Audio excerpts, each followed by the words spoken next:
Horticulturist Ryan Pankow has stuck around to answer some of your gardening questions. Ryan, we've got quite a few. I feel like we should maybe just dive right in. Let's go. Okay. Let's go. Number one, here we have, let's see, we pull that up there. Something seemed to attack my flowers this year. What is it? And are my plants ruined? And then we have a photo to go along with it here. What is that? Well, so I think the plants pictured here are sedum or stonecrop.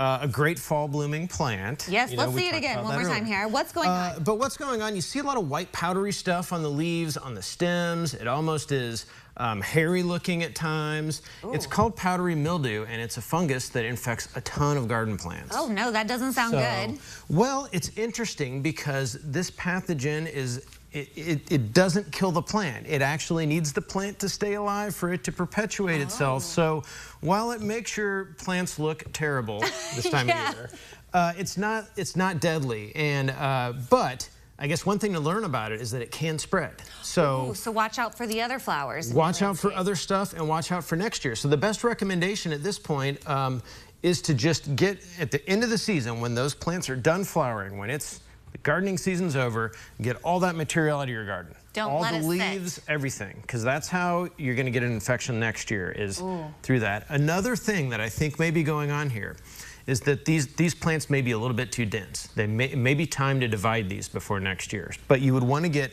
all that top growth out of there and gone. Just get it down to the soil, and maybe next spring do your division. Okay, good to know. Question number 2, my tree has fall color now. Is that bad? And we have a photo of it as well. And that question came in about a month ago. You know, wow. So 2-3 weeks ago. So yes, that's terrible. You can see other... And actually, this is a different picture than was submitted with the question. We didn't have a picture with this question, but this is a perfect example of early fall color. You could see all the rest of the red maples in that picture had no fall color. Yeah. This one's totally red. That is a major sign of stress. So something's going on there if you have full fall color on your tree right now. So yes, maybe be a little concerned. A little concerned. Okay, yeah, question number 3. I've read that pokeweed is a native plant but has poisonous properties. We just had some pop up in our yard this year, and I'm wondering if it should be removed. We have kids and pets that play in this area, so I'm worried they may come in contact with the plant accidentally. And here are those pictures of those plants. So are these poisonous? These are toxic, and the berries are incredibly toxic. So keep away. Compared to the plant parts. Keep away. If you have kids, if you have pets that might eat some of those parts of that plant, I would recommend removing it. It is a native plant. It does support wildlife. It does have other benefits, but just due to the fact that it just showed up in your yard, it spreads around the landscape. There is a ton of pokeweed out there. You don't need it in your front yard. But they're kind of cute.